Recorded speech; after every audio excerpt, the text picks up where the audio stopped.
Bonjour à tous, bienvenue sur ma chaîne YouTube. Je suis ravi de partager cette première vidéo avec vous sur le thème du sel. Le sel est un minéral puissant pour la protection, la purification, mais il a aussi d'autres vertus comme la conservation. Les Égyptiens s'en servaient aussi comme rituel. Ils brûlaient le sel dans du feu pour éloigner les mauvais esprits. Mais aussi, ils utilisaient le sel de mer pour embaumer les morts. Le sel a eu une mauvaise réputation ou des prédilections, comme le tableau de la scène où on voit Judas qui renverse le sel et donc on disait que ça portait malheur. Or c'est faux puisque le sel à l'époque était très cher, mais vraiment très cher. On s'en servait comme moyen de paiement, mais aussi pour payer les soldats romains. On sait aussi qu'il y a plusieurs types de sel.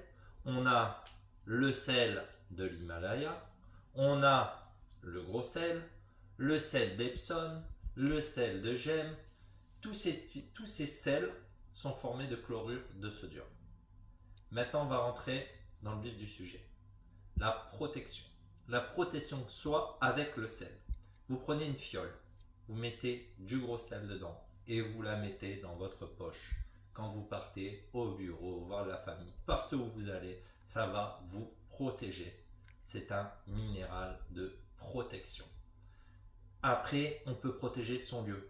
Vous faites un barbecue le week-end, vous êtes avec vos amis, et il y a des gens qui sont dans une bonne énergie, pensent à des belles choses, mais il y en a d'autres qui sont peut-être dans un mauvais mouvement, qui sont dans des énergies négatives. Donc pour vous protéger, vous et votre habitation, mais principalement là on parle de l'habitation, vous mettez un gros bol de sel à l'entrée, devant votre porte d'entrée, comme ceci. Vous allez mettre un gros bol de sel, ce qui va permettre de faire un bouclier contre les énergies négatives. D'accord? Ça, c'est quand vous invitez du monde. Mais aussi, vous pouvez protéger l'intérieur de votre maison.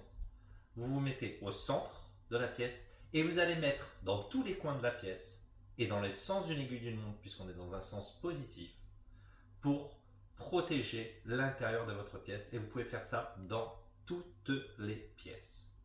Maintenant, on va axer sur la purification. La purification, si vous avez une baignoire, que vous pouvez vous faire un bain de sel, c'est le top. Vous mettez votre baignoire, vous mettez du sel et vous vous mettez dedans. Ça va nettoyer votre aura, ça va enlever les parasites et les larves énergétiques. Le sel va absorber tout ça. Si vous n'avez pas de baignoire et vous êtes proche de la mer, vous pouvez aussi aller vous baigner, ça aura les mêmes vertus. Bien sûr, on est bien d'accord, s'il fait moins de degrés, ça sera compliqué. Si vous n'avez pas de baignoire et que vous êtes malheureusement pas proche de la mer, vous avez aussi la méthode, vous mettez une grosse bassine, vous chargez de sel, vous faites un bain de pied. Vous allez vous nettoyer, vous allez vous purifier. Le sel va absorber toutes ces énergies. Mais aussi, vous avez une autre technique que j'utilise moi. Dans la douche, vous prenez du sel, vous le mélangez au savon, vous vous savonnez avec ce sel, ça va vous nettoyer. D'accord?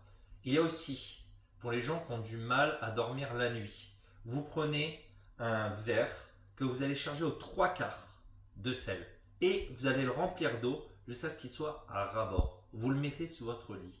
Il va absorber les énergies négatives durant votre sommeil, ce qui va vous aider à mieux dormir.